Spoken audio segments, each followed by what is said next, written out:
BBRI mencatatkan laba bersih bank only sebesar 3,6 triliun di bulan Mei 2025 ini. Tapi tunggu dulu, angka ini justru minus 15% secara tahunan untuk periode 5 bulan berjalan.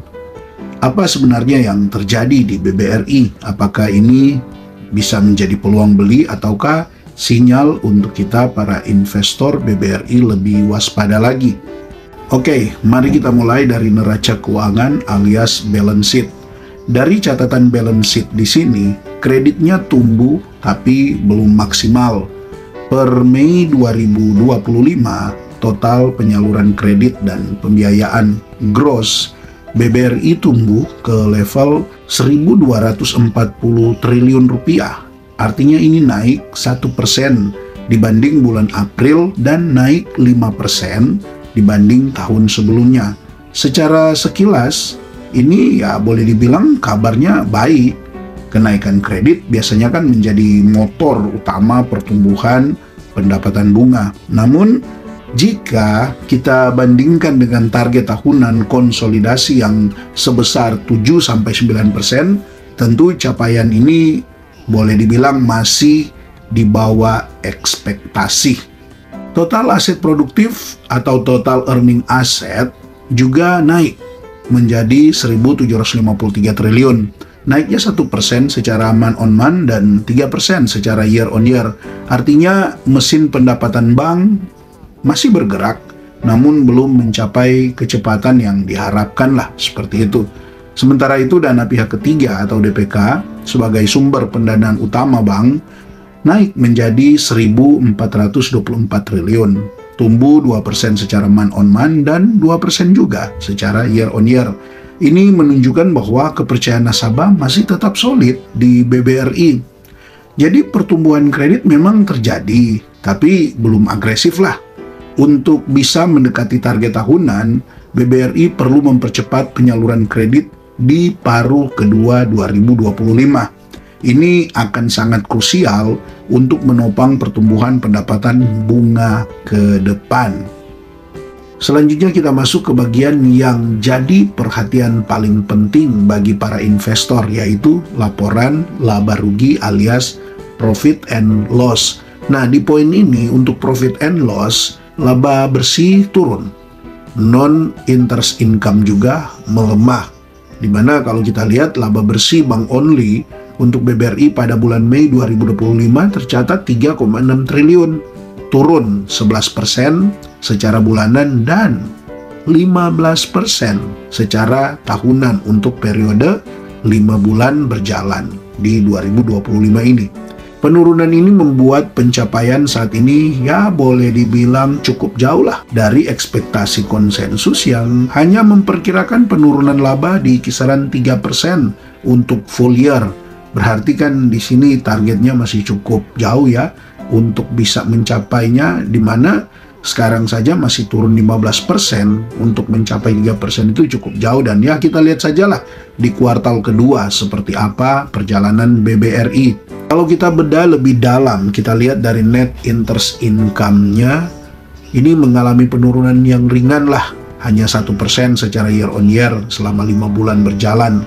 Tapi ini sudah lebih baik dibanding dengan 3 bulan pertama yang bahkan sempat turun 5%. Perbaikan ini datang dari naiknya interest income akibat pertumbuhan kredit. Namun ada dua tekanan besar yang juga ya sebagai investor kita juga perlu memperhatikan. Tekanan yang pertama datangnya dari non-interest income, di mana ini anjlok, terutama di bulan April dan bulan Mei, saat pendapatan hanya mencapai 3,8 triliun dan 3,6 triliun. Ini jauh lebih rendah dibanding Januari sampai Maret yang stabil di kisaran 4,1 dan 4,2 triliun per bulannya. Sumber tekanan datang dari penurunan pendapatan trading dan lainnya. Nah, ini indikasi aktivitas pasar yang ya melemah lah. Yang kedua dari beban provisi, ini juga meningkat, menandakan risiko kredit yang masih tinggi, di mana pada bulan Mei saja provisi naik menjadi 3,4 triliun dengan cost of creditnya atau COC itu mencapai 3,24%. lebih tinggi dibanding bulan-bulan sebelumnya. Total provisi sampai dengan 5 bulan berjalan di tahun 2025 ini sudah mencapai 17,7 triliun. Ya, masih di atas target dari manajemen. Meski tren pendapatan bunga mulai membaik, tekanan dari non-interest income dan naiknya provisi ini jelas sekali membuat bottom line laba bersih ikut tertekan. Nah, ini memperkuat sinyal bahwa kualitas aset dan profitabilitas non-operasional masih jadi tantangan berat bagi BBRI untuk tahun ini. Sekarang kita lebih tajam lagi ke rasio profitabilitas dan efisiensi. Nah, di poin rasio ini, NIM-nya menyempit dan untuk COC-nya naik. Pertama, kalau kita lihat dari net interest margin, di bulan Mei 2025, NIM tercatat di 6,17%, yang membuat rata-rata 5 bulan berada di 6,38%. Ini kan sedikit turun dibanding dengan tahun lalu yang ada di angka 6,48%. Artinya secara margin keuntungan dari selisih bunga masih tertekan. Mungkin karena cost of fund yang belum turun signifikan atau persaingan bunga kredit yang terbilang masih ketat. Kedua, kita lihat dari COC atau cost of credit, ini naik 3,24% dan rata-rata di 5 bulan berjalan tahun 2025 ini menjadi 3,46%. Lebih tinggi dibanding target manajemen yang hanya di kisaran 3-3,2%.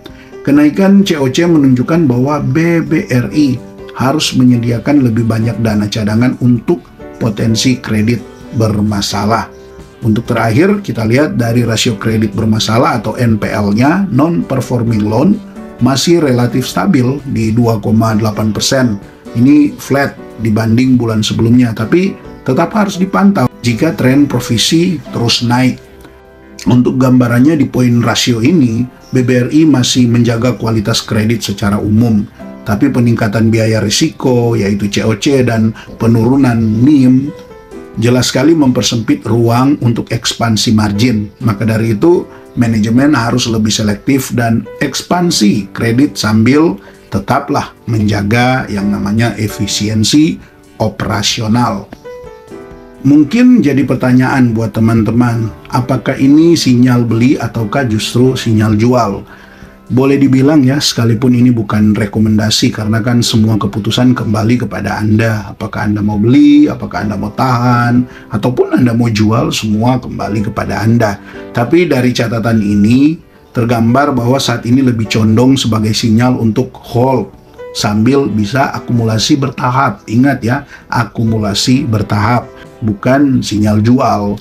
Memang, ya laba bersih kan tadi sudah kita pantau ya. Untuk bank only turun 15% secara year on year dan ada juga tekanan pada PPOP serta naiknya COC. Tapi di sisi lain, valuasi BBRI sudah mendekati -2 standar deviasi dari rata-rata historis dalam 5 tahun terakhir dengan dividen yield yang minimum ada di 7,5%, yang sangat menarik bagi investor jangka menengah dan juga jangka panjang.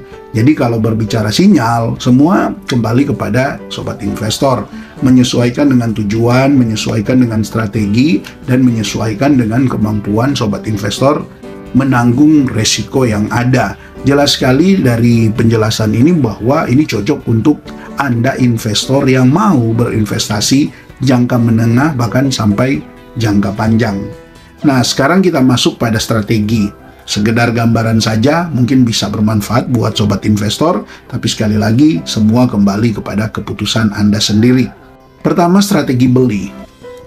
Untuk strategi beli yang teman-teman harus perhatikan ya, pertama akumulasi bertahap BBRI ini ketika ada di harga di bawah dari 5.000, terutama saat market ragu atau ya boleh dibilang sideways, dan tidak menutup kemungkinan ini terjadi di sepanjang tahun ini. Dan yang kedua, fokus pada peluang yield dividen tinggi dan potensi rebound saat laba mulai membaik di setidaknya. Memang kita berharap di semester 2 tahun 2025 ini, tapi jika itu tidak terjadi, masih ada peluang untuk di tahun berikut, bahkan mungkin di 2 tahun berikut. Dan yang ketiga, di strategi beli ini cocok untuk investor income dan value. Sedangkan untuk strategi tahan atau hold, teman-teman tetap bisa hold BBRI selama pertama, NPL terjaga stabil di bawah 3%. Kan sekarang memang masih di bawah dari 3%. Dan untuk proyeksi laba mulai pulih di kuartal 3, kuartal 4 2025. Saham BBRI masih cukup layak untuk dipertahankan. Dan yang kedua, pantau ketat rasio COC dan PPOP setiap bulan. Dan yang ketiga, manfaatkan fluktuasi harga untuk top up jika sentimen negatif tidak berdasarkan pada fundamental. Artinya cuma karena ada panic sell, artinya cuma karena ada sentimen-sentimen negatif yang bersifat sementara. Seperti contoh ada kasus juga yang sedang terjadi di BBRI. Sebenarnya ini bisa menjadi momentum lah untuk bisa lakukan top up selama itu terjadi bukan karena memburuknya fundamental dari BBRI. Dan selanjutnya kita masuk di strategi jual. Pertimbangkan untuk jual BBRI jika pertama, laba full year 2025 turun di atas 20% secara year on year.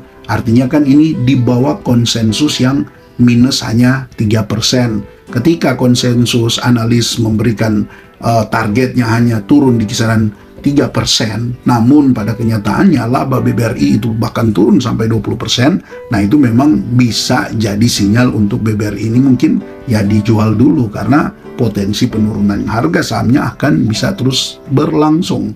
Dan yang kedua, COC terus naik bahkan sampai di angka 3,5% dan untuk NPL-nya memburuk lebih besar dari 3%. Yang ketiga, pertimbangkan untuk jual ketika harga BBRI naik di atas 6.000 tanpa dukungan fundamental. Artinya kan ini boleh dibilang profit taking lah, seperti itu. Memang boleh dibilang kan sekarang BBRI bukan signal jual untuk agresif, tapi juga belum sinyal beli besar-besaran. Ini adalah saham defensif dengan yield tinggi, cocok untuk strategi akumulasi, sabar sambil menunggu pemulihan kinerja setidaknya di semester 2 tahun 2025 ini. Jadi sobat investor, dengan laba bersih yang masih tertinggal dari ekspektasi dan rasio efisiensi yang ya bisa dikatakan belum membaik, untuk BBRI jelas menghadapi tantangan di paruh pertama tahun ini. Tapi satu hal yang menarik, valuasinya saat ini sudah mendekati -2, standar deviasi dari rata-rata historis dengan potensi dividen yield ya minimal 7,5%. Bagi investor dividen ini bisa jadi peluang. Apakah ini saatnya akumulasi di pasar yang sedang pesimis ini atau menunggu perbaikan nyata setidaknya di semester 2 2025? Ya tentu semua itu harus melakukan analisa yang matang. Maka silakan tulis pendapat teman-teman di kolom komentar untuk melengkapi informasi kita bersama. Juga jika ada informasi terbaru silakan berbagi di kolom komentar.